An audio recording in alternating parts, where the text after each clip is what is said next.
자, 이번 시간에는 가족치료에 대해서 살펴보겠습니다. 가족치료도 역시 세 문제 정도가 출제되는 영역입니다.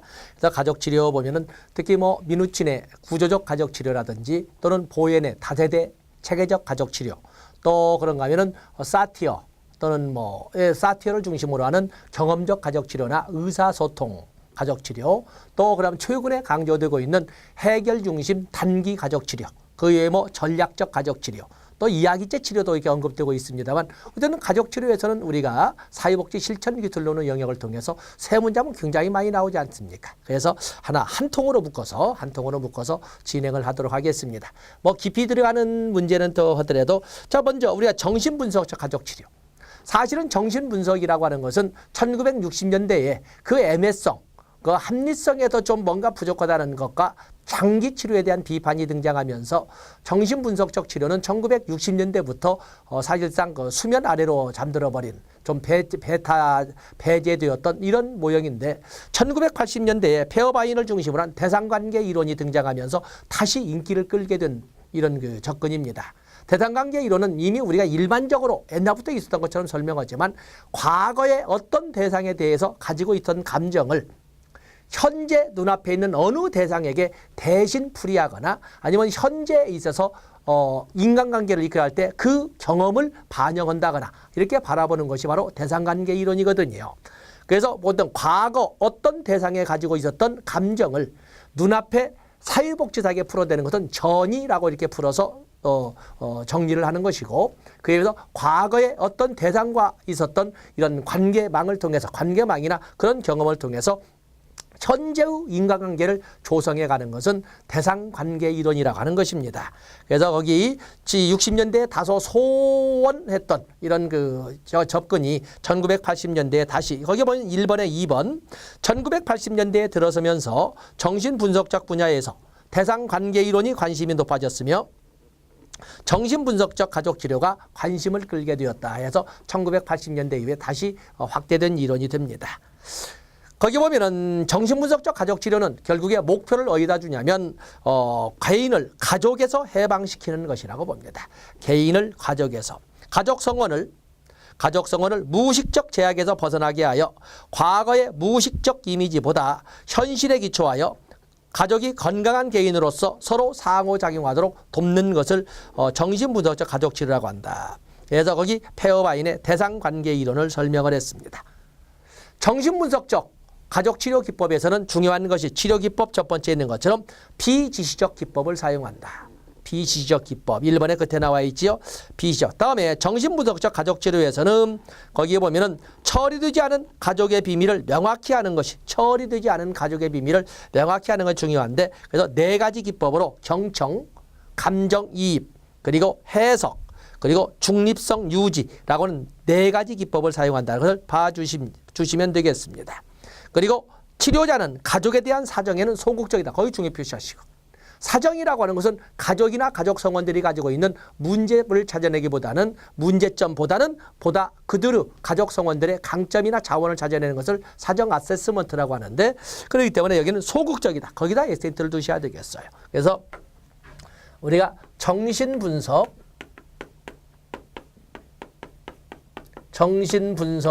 가족치료,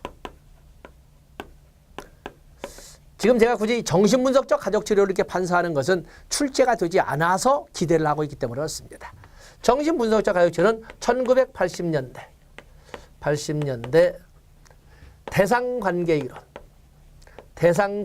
이론으로 다시 수면 위로 떠오른 그 이론이 되겠어요. 재부상, 다시 수면 위로 60년대 이후에 소홀했던 정신분석적 접근이 다시 수면에 떠올랐다. 또 거기에 보시면은 저희 기법에서 비지시적 기법을 강조한다. 그리고 4대 기법으로 제시하는 거 보면은 거기 보면 경청,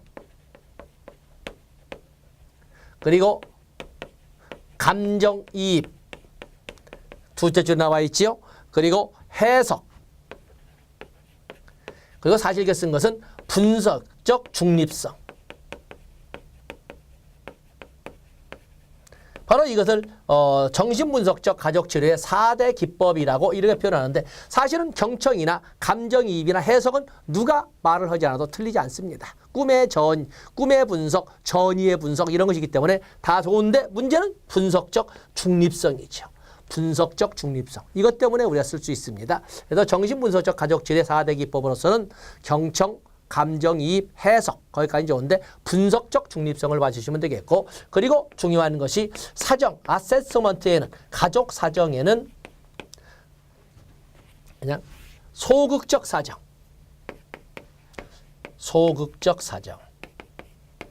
결국에 과거의 기반을 둔 어떤 문제점을 찾아내는 데 초점을 두는 것이지 무슨 뭐 가족이나 가족 성원들이 가지고 있는 강점이나 자원을 찾는 데는 별로 관심이 없다라는 말을 이렇게 사정에는 소극적이다라고 이렇게 설명을 했습니다. 그리고 거기 페이지 넘어가 보시면 정신분석적 가족치료는 바로 환경보다는 개인에 초점을 둔다. 당연하죠. 개인적, 심리적 측면에 초점을. 근데 오늘날에는 옛날에는 정신분석 그러면 개인적, 심리적 측면만 만자를 써가지고 설명을 했지만 오늘날에는 환경을 배제하는 이론은 존재할 수가 없습니다. 그래도 정신분석적 가족치료는 환경이 아니라 개인의 또는 가족 성원에 초점을 둔 기법이 되겠다. 다음에 2번에 보면은 개인의 내면 역동에 초점을 둔다. 그건 뭐 당연한 거니까 줄 안 쳐도 되겠지요. 내면 역동에 초점을 둔다. 그리고 4번에 보시면 과거가 현재에 미치는 영향에 초점을 둔다. 이것도 뭐 우리가 쓸 것이 아니지요. 거기 보면 기법으로 자기 노출, 직면 이런 것들 같이 여기에다가 4대 실천 기법, 4대 개입 기법 이렇게 개입 기법으로 이렇게 설명을 했는데 이거 외에도 자기 노출이나 전이나 통찰이나 동기술 이런 등등이 있다. 그래서 이런 정도 여러분들이 가져가시고 그리고 인간 행동과 사회 환경에서 배웠던 정신분석 이론을 가지고 접근하시면 되겠습니다. 그다음에 구조적 모델, 구조적 가족치료. 구조적 가족치료라고 하는 것은 이건 미누친 모델이라고 그러죠. 미누친 모델이라고 하는데 이것은 가족 구조의 재구조화를 강조합니다. 가족 구조를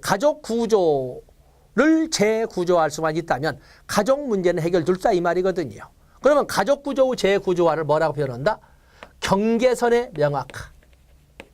경계선의 명확화. 가족 구성원들 간의 경계선을 명확히 할 수만 있다면 문제점이 해결될 수 있다. 가족 구성원들 간에는 분리된 경계선도 있고 아주 밀착된 경계선도 있지만 가장 바람직한 것은 바로 명확한 분리 경계선이라고 하는데 바로 경계선의 가족 구성원들 간의 경계선의 명확화를 이끌어갈 수 있다면 가족 문제는 해결될 수 있다라고 하는 것이 미누친 모델이라고 할 수가 있겠습니다.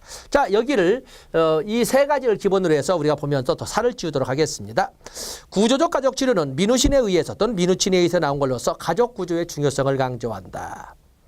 자, 2번에 보면은 거기 2번에 셋째 두째 줄 끝에 보면은 치료의 목적을 역기능적 가족 구조를 재구조하는 것으로 가족 문제 해결을 구조 변화의 부산물로 해석한다. 그래서 가족 문제 해결을 이렇게 가족 구조를 재구조함으로써 기능적으로 온데 뭐 재구조하겠습니까? 역기능적으로 작용하는 가족 구조를 재구조함으로써 가족 문제는 해결될 수 있다라고 보고 있습니다.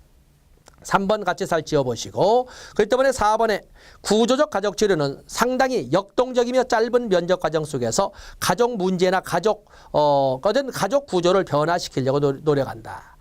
이 가족 구조의 재구조와 또는 가족 구조를 변화시키려고 노력하는 그 결과는 5번에 있는 것처럼 명확한 경계를 확립하기 위한 활동에 관여한다. 6번도 똑같은 말하고 있죠. 결국의 핵심은 가족 구조의 재구조화를 통해서 뭘 한다? 바로 경계선의 명확화를 도모한다라고 이렇게 설명하고 있는 거예요. 그건 구조적 가족 치료니까. 미누친 모델의 구조적 가족 치료니까. 그래서 거기 보시면 치료 목표에도 똑같은 말 나와 있습니다. 가족 문제는 왜 발생했다? 가족 구조의 역기능이 발생했기 때문에 발생했다고 본다 해서 쭉 나와 있습니다. 거기 치료 기법이 나와 있군요. 치료 기법. 구조적 가족 치료에서는 치료 기법. 기법으로서는 한마디로 말해서 뭐 하기. 어제는 우리가 여러분에게 암기를 다 하라고 또 저도 임상을 하지 않았기 때문에 이걸 가지고 모두 설명하기는 그렇습니다만은 교류하기. 합류하기, 적응하기, 개입하기, 진단하기, 균형 깨트리기, 뭐하기란 단어가 먼저 느낌으로 쫙 오면은 그건 구조적 가족 치료의 모형이다. 또는 개입 기법이다. 이렇게 보시면 되겠어요. 그래서 해설까지 보지 않습니다. 거기에 보시면 치료 기법의 1번만 가지고 합류하기와 적응하기. 물론 차례대로 암기하면 더 좋겠지만 그러면 여러분에게 뭐 수석을 내가 요구하는 것이 되기 때문에 그냥 뭐하기, 합류하기, 적응하기, 개입하기, 진단하기, 상호작용 강조하기, 수정하기, 경계 만들기, 균형 깨트리기, 가족문제 도전하기, 뭐하기란 단어가 나오면 구조적 가족치료의 개입기법이라고 보고 넘어가시면 됩니다. 거기 보시면 그 외에도 뭐 적응하기, 추적하기, 흉내하기, 어떤 뭐하기 이런 뭐하기가 나오면 구조적 가족치료의 개입기법이다라고 보고 문제를 풀어가시면 됩니다. 다음에 보엔의 다세대 가족치료 모형. 다세대 가족치료 모형. 보엔의 다세대 가족치료 모형은 이건 체계적 모형이라고 하죠. 체계적. 보엔의, 이거 녹색을 자꾸 쓰고 있군요. 보엔의 체계적 가족치료라고 합니다. 원래는 보엔도 정신분석적 접근으로 해서 가족치료에 도전을 했는데 그에 대한 답이 나오지 않으니까 뭐냐면 연구의 방향을 바꾼 거거든요. 그래서 다세대를 대상으로 하는 체계라고 하는 것은 다 여러 세대에 걸쳐서 일정한 패턴을 가지고 보여주는 것을 찾아내므로써 가족치료에 도전해보자 하는 것이 다세대 가족치료 모형이 되겠어요. 자, 여기에서는 특히 가장 핵심이 자아의 분화입니다. 자아의 분화. 가족 문제를 해결하기 위해서는 미누친 모델에서는 경계선의 변화를 강조했지만 여기 보엔 모형, 다세대 가족치료 모형, 체계적 모형에서는 자아의 분화, 혼합된 가족 자아에서 가족 구성원 한 사람 한 사람의 자아를 분화시키게 되면 가족 문제는 해결될 수 있다라고 하는 것이 바로 이 다세대 가족 치료 모형이 되겠어요. 자, 이 두 개 보고 거기다 기법 볼 겁니다. 자, 보엔의 다세대 가족 치료 모형, 보엔의 체계적 가족 치료 모형이 되어 있습니다. 1번은 배경 지식으로 보시되 3번 보엔은 가족은 하나의 체계로서 체계 내 한 부분의 변화는 다른 부분에 있어서 보상적 변화를 일으킨다. 따라서 가족성원이나 환자의 증상을 이해하기 위해서는 전체 가족의 정서적 체계를 파악할 필요가 있다라고 해서 2번 가족을 뭘로 본다? 정서적 관계 체계로 본다. 가족을 체계로 보되 하나의 체계로 보되 어떤 체계? 정서적 관계. 정서적 관계로 맺어진 정서적 관계 체계로 본다. 라는 특징. 그래서 3번을 먼저 설명을 하고 2번에 가족을 둘째 줄 정서적 관계체계라고 본다. 이렇게 해서 문장을 갖다기 축약을 했습니다. 거기 보시면 4번은 줄치지 않지만 성숙하고 건강한 인격을 형성하기 위해서는 아니면 건강한 가족 성원이 되기 위해서는 가족에 대한 해결되지 않은 정서적 애착을 수동적으로 수용하거나 거부하기보다는 적극적으로 해결해야 된다고 본다. 그래서 어떻게 5번 줄쳐놓으셔야 되겠지. 어떻게 가족치료의 주요 목적에 있는 것처럼 자아의 분화를 통해서. 그래서 먼저 자아의 분화에 대해서 이렇게 초점을 두었습니다. 자아의 분화. 그래서 가족치료 주요 목적을 자아의 분화를 이루도록 돕는 데 있다. 미분화된 가족자와 혼합체로부터 가족성은 한 사람 한 사람의 자아가 분화되도록만 할 수 있다면 가족 문제는 해결된다라고 설명을 했습니다. 거기 보면 7번에 기법을 그냥 뒤에도 쭉 있습니다만 기법을 같이 이렇게 적었습니다. 기법. 거기 보면 기법으로 여러 가지가 있지만 결국에 이 보엔의 혼합된 그래서 탈삼각화. 삼각관계에서 탈피. 삼각관계에서 삼각관계를 탈피하는. 남편에 대한 미움을 아들에 대한 하소연이나 아들에 대한 집착을 통해서 한다든지 아니면 남편에 대한 미움을 아동학대를 통해서 풀이한다든지 이런 것들이 모두 삼각관계거든요. 당사자에 대한 문제를 당사자끼리 풀어야 되는데 그것을 다른 방향을 선호해서 하다 보니까 이렇게 삼각관계가 이루어지는데 삼각관계를 벗어나도록 하는 그렇게 해서 혼합된 미분화된 가족 분화 상태에서 한 사람 한 사람의 분화를 독립시킬 수만 있다면 가족 문제는 풀어진다. 그것을 탈삼각화라고 하는 거예요. 가장 대표 어떤 탈삼각, 삼각이란 단어가 탈삼각화, 그래서 탐각이란 단어가 나오면 탈삼각화. 그래서 삼각이란 단어가 나오면 바로 다세대 가족치료 모형, 체계적 가족치료 모형이라고 이렇게 보시면 됩니다. 한번 7번에 보면 자기 분화, 그렇죠? 자아의 분화, 삼각관계, 핵가족의 정서적 과정, 가족 투사, 다세대 전수, 형제 순위, 정서적 단절, 정서적 과정 이런 단어들이 쭉 나와 있지 않습니까? 그중에 가장 대표적인 것이 바로 이 탈삼각화, 또 정서적 단절, 정서적 단절. 이런 단어 또 그러면 또 뭐 가족투사에서 나오는 가족투사, 가족투사. 특히 가족투사에서 탈피하는 것도 대단히 중요한데 가족투사. 결국에 큰 자식에게 느끼지 못하는 큰 자식에 대한 느끼지 못한 만족이 미움으로 바뀌면서 다른 자식에 대한 이런 집착이나 애정을 통해서 이렇게 표현하기도 하는 거거든요. 자, 이런 것들이. 그래서 뭐 이런 등 거기 단어 나오는 특히 탈삼각이란 단어, 삼각이란 단어가 나오면 다세대 가족 치료. 그래서 거기 보면은 자기 분화, 삼각관계, 정서적 과정, 가족 투사, 다세대 전수, 정서적 단절 이런 단어들에서 숙지해놨다가 다세대 가족 치료 보시되 오른쪽 3번에 5번을 보시면 오른쪽 3번에 5번을 보시면 거기에 가계도나 치료적 삼각관계, 치료적 삼각관계를 탈삼각화라고 이렇게 쓰기도 합니다. 그 외에도 뭐 코치하기, 자기 입장 피력하기, 자기 입장 피력하기 이런 단어들을 같이 여쭤 자기 입장 피력하기.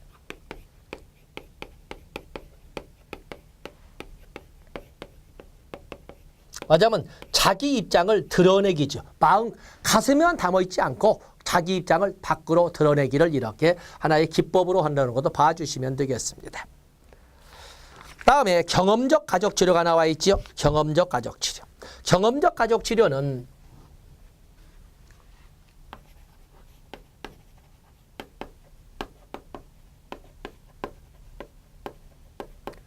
경험적 가족치료가 나와 있는데 이것은 뭐 사티어와 슈테커, 사티어와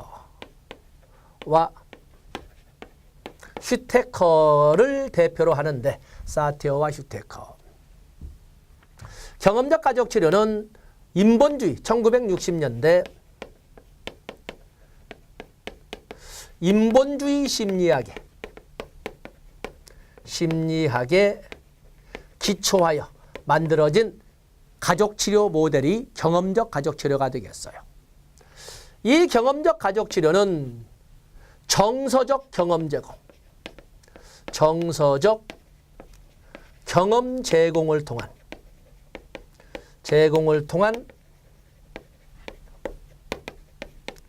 문제 해결을 강조합니다. 정서적. 그리고 인본주의의 기본 자체가 현재죠. 그 때문에 지금 여기를 강조하되 지금 여기에서의 참된 나의 규명을 강조하는 것이 규명에 초점을 두는 것이 과거를 따지거나 그러지 않아요. 지금 여기. 그리고 의사소통, 성원들 간 결속과 가족 구성원 간의 결속과 그리고 바람직한 의사소통을 강조해요. 의사소통을 강조한다. 그래서 특히 사티어는 의사소통, 가족 구성원 간의 의사소통 유형을 공격형, 일반적으로 비난이나 해버리는 너는 왜 그래? 너는 맨날, 너는 안 돼. 이렇게 자꾸 비난하는 공격형 또는 비난형 의사소통이 있는가 하면은 또 아첨형, 동조형이죠. 무조건 다른 사람의 의견에 그래 라고 하는 소위 그 동조형, 아첨형 의사소통도 있고 철저하게 모든 것을 뭐냐면 이성적으로 계산 속에 들어가는 초이성형 또는 계산형 의사소통도 있고 이 얘기 있다 저 얘기 있다는 소위 주의 산만형도 있고 그런가 하면 일치형. 그래서 특히 이 의사소통 하나 적어볼까요?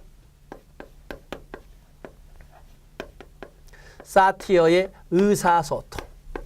나중에 이 사티어는 의사소통 모형도 만들어냅니다. 사티어의 역기능적 의사소통을 바로잡을 수만 있다면, 역기능적 의사소통을 바로잡을 수만 있다면 가족 문제는 해결될 수 있다는 것이 사티어가 만들어낸 의사소통 모형이거든요. 너든 사티어는 의사소통 모형으로 공격형, 비난형이죠. 공격형. 또 그런가 하면은 동조형 또는 아첨형. 무조건 예스맨이죠. 예스맨. 또 그런가 하면 초이성형. 또 주의 산만형. 또 그런가 하면 일치형. 이렇게 가족 성원들 간에 보여지는 의사소통 모형을 이렇게 나눈 거였어요. 공격형은 거의 비난, 적대적이고 비난 또는 적대적입니다. 적대적. 그게 듣는 사람들이 아예 만나기를 싫어하는 거죠. 가족. 아첨형은 무조건 예스맨. 예스맨이죠. 초이성은 철저한 계산에 의해서 참 똑똑하기는 하고 야무지긴 한데 정은 안 들어요. 이런 가족 구성원도 있지요. 또 주의산만형. 여기는 아주 혼돈 상태를 이야기하는. 자, 이런 것 등은 모두 역기능적 의사소통 아니겠습니까? 그에 비해서 여기는 송신자와 수신자, 말하는 사람과 듣는 사람의 수신하는 사람이 일치형. 이게 바로 기능적 의사지. 이게 아주 기능적이죠. 기능적. 여기는 기능적 의사소통이라고 이렇게 하는데, 바로 이 경험적 가족치료를 제시했던 사티어가 제시했던 가족 성원들 간의 의사소통 유형이라고 할 수가 있습니다. 자, 여기에다가 우리가 교재를 또 확인해 보겠습니다. 경험적 가족치료 보시면, 경험적 가족치료는 가족에게 통찰이나 설명을 해주기보다는 어떤 문제를 이해하라고 한다든지 어떤 문제에 대해서 소위 설명을 해주려고 한다든지 이게 아니라 가족 특유의 갈등이나 행동 양식에 맞는 경험을 제공하려고 노력한다. 바로 이 경험, 특히 정서적 경험을 제공해서 가족 문제를 풀어가려고 노력한다는 것이 경험적 가족 치료가 되겠어요. 3번에 보시면 치료자는 어떤 경험을 제공하든지 과거보다는 현재에 초점을 둔다. 지금 여기에서의 매 순간 일어나는 상황을 중요시한다. 지금 여기란 말을 쓰고 매 순간의 상황을 강조한다고 그랬습니다. 페이지 넘어가 보시면 특히 슈테커는 만남을 강조했고 특히 우리가 인본주의 심리학과 같은 흐름을 가지고 있는 철학이 실존주의 철학인데, 실존주의 철학의 현대적인 실존주의 철학에 인기가 있는 것이 마틴 부버를 중심으로 하는 만남의 철학입니다. 만남의 철학의 화두가 뭐예요? 지금, now, 여기, here, 그리고 너와 나의 관계를 강조하거든요. 때문에 지금 아무리 우리가 페르소나를 사용해서 가장하고 잘난 척하고 해도 그리고 나를 가장 적나라하게 드러난다고 해도 가장 진솔한 나에 가까운 것, 진솔한 너에 가까운 것은 바로 이 순간이라고 하는 거죠. 그래서 지금 여기 너와 나의 관계를 강조한 것이 실존주의 철학인데, 바로 이 슈테커도 역시 만남을 강조하고 있어요.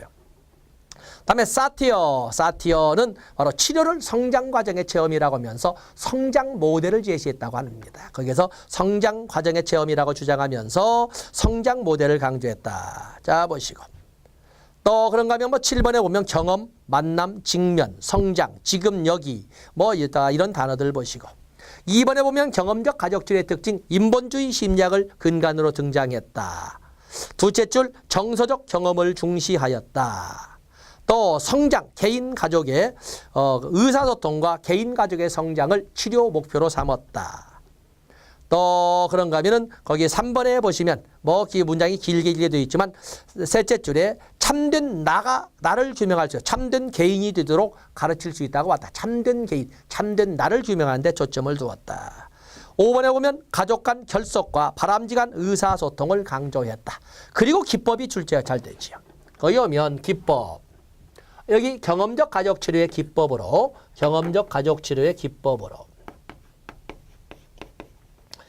바로 거기 오면 가족 그림 어떤 가족에 대해서 거기 보면 뭐라고 나왔습니까? 거기 보면 가족 그림 그리기 또는 가족 조각 또는 원가족과 가계도 이런 단어, 소위 가족 그림이나 특히 가족 조각이란 단어가 나오면 경험적 가족 치료라고 보시면 됩니다. 그래서 여기 교재를 보시면 가족 조각, 가족 그림, 원가족 가계도, 모의 가족 또는 빙산 탐색, 수레바퀴, 영향력의 수레바퀴 이런 단어들이 있는데 어떤 임상을 하기 때문에 단어로밖에 제시할 수 없습니다. 이렇게 해서 특히 가족 조각은 하나 가져가야 되겠죠. 가족 조각이나 가족 그림이나 뭐 재밌는 걸로서는 영향력의 수레바퀴 이런 단어들 있지 않습니까? 그래서 경험적 가족 치료라고 봐주시면 되겠습니다. 다음에 행동주의적 가족 치료는 행동주의 심리학에서 나오는 바로 행동주의는 뭐에 초점을 준다? 밖으로 드러내 보이는 관찰 가능한 행동만을 가지고 접근한다라는 것이 아니겠습니까? 거기에 말을 좀 너무 현학적으로 적었는데 1번에 보시면 행동주의적 가족 치료는 성원들 간 보상 교환의 비율을 높이고 보상 교환의 비율을 높인다는 것은 인행사에서 배운 용어를 쓴다면 강화의 기율을 높이고 강화가 뭐예요? 바람직한 행동의 발생 빈도를 높이는 것을 강화라고 하지 않습니까? 그 강화의 비율을 높인다는 것을 모 출제위원이 이렇게 보상 교환의 비율을 높이고 이렇게 표현했거든요. 그래서 거기에다가 강화의 비율을 높이고 혐오 교환을 줄이며 그래서 바람직하지 않은 행동의 발생 빈도를 낮추는 것을 이걸 벌이라고 하는데 처벌은 가능한 한 줄이며 그래서 거기 보상 교환의 비율은 높이고 그래서 강화 비율은 높이고 혐오 교환은 줄이며 처벌의 기회는 줄이고 함으로써 문제를 해결하는 데 초점을 둔다. 이렇게 설명을 하고 있습니다. 그래서 여러분들이 모른다면 행동주의에 대한 소위 우리가 파블로프도 받고 스키너도 보지 않았습니까? 그 행동주의에서 배웠던 이론을 가지고 풀어가시면 됩니다. 다음에 여기 보시면 해결 중심 단기 가족 치료가 나와 있습니다. 해결 중심 단기 가족 치료 무조건 나온다고 봐야 되겠죠. 여기 뭐 구조적 다세대 가족 치료 모형 또 경험적 가족 치료 모형 또 그런가 하면 해결 중심 거기는 우리가 책에 다 있지만 그래도 한번 적어보셔야 돼요. 해결 중심 단기 가족 치료 모형. 자 이건 좀 색깔을 좀 바꿔보겠어요. 해결 중심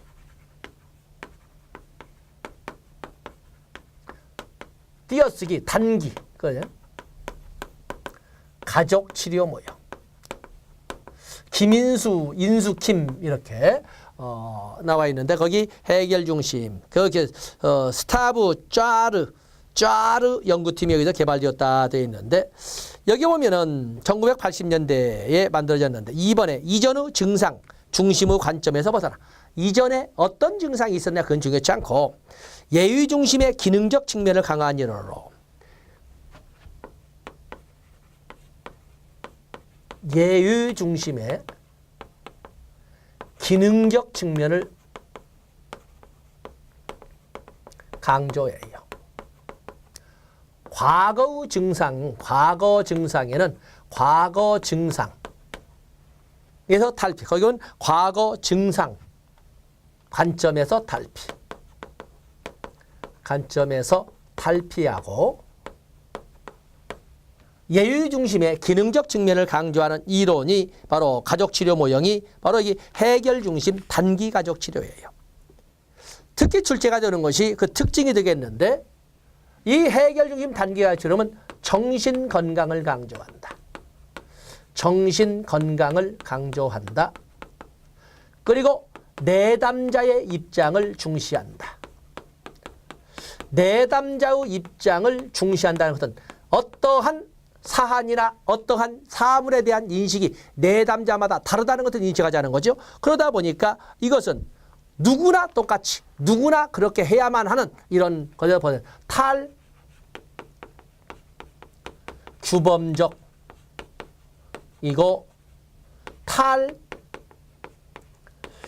탈이론적 가족치료라고 설명할 수가 있습니다. 탈규범적. 또 내담자의 입장을 중시하기 때문에 누구나 그러해야 된다는 이런 정형화된 어떤 명제를 만들어내지 않아요. 그래서 탈규범적이고 탈이론적이다. 탈규범적이고 탈이론적이다. 또 그런가 하면 어떤 문제에 대해서 어렵고 심각한 문제 보는 것이 아니라 방금 시간적으로나 공간적으로 가깝게 있고 사소로운 문제부터 시작한다는 간략화. 간략화도 중요 표시하시고 간략화 중요 표시하시고 이런 특징을 합니다. 그러면서 거기에 뭐예요? 보통 우리는 정신분석적 접근에서는 과거로부터 현재의 해결책이나 과거로부터 현재의 문제의 원인을 찾아내는데 여기는 현재, 그렇다 정신분석이 아닌 대부분의 이론은 현재를 강조하죠. 그런데 여기는 현재뿐만 아니라 현재와 미래를 강조하지요. 미래도 같이 강조한다는 점이에요. 미래도 같이 강조한다. 이렇게 해서 또 협력관계를 강조한다. 좋습니다. 그러면서 이들은 이러한 특징을 가지고 있으면서 8번 문제의 증상이 어찌냐 이것도 중요치 않고 예의중심의 기능적 측면을 강조하면서 구체적 해결이자 해결 단기지 않습니까? 해결 구체적 해결에 초점을 둬요. 해결에 원인이 무엇인지 근거 이론 근거를 어디서 찾아 이런데 그 의미를 주지 않아요. 발등에 떨어진 불을 끌 수 있는 방법에 초점을 두는 거죠. 그와 유사한 것 이런 구체적인 해결책을 강구하는 가족치료에는 이런 해결 중심 단기 가족 치료에도 전략적 가족 치료도 있는데 오히려 이 해결 중심 단기 가족 치료가 보다 더 전략적 가족 치료보다 보다 구체적이라는 거예요. 바로 해결책에 해결에 초점을 둔다. 그리고 여기에는 적는 것이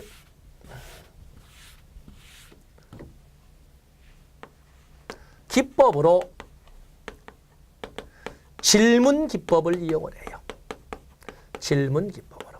만약에 문제가 나올 적에 2개 이상의 질문이 나오면 무조건 해결 중심 단기 가족 치료예요. 거기 보시면 변화 면담 전 변화에 대한 질문.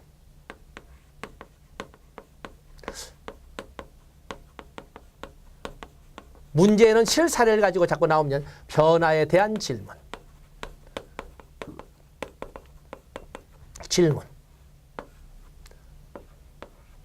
대처 질문. 또 뭐 기적 질문. 또는 뭐 예의 질문. 또 뭐가 있나요? 예의 기적 질문, 척도 질문.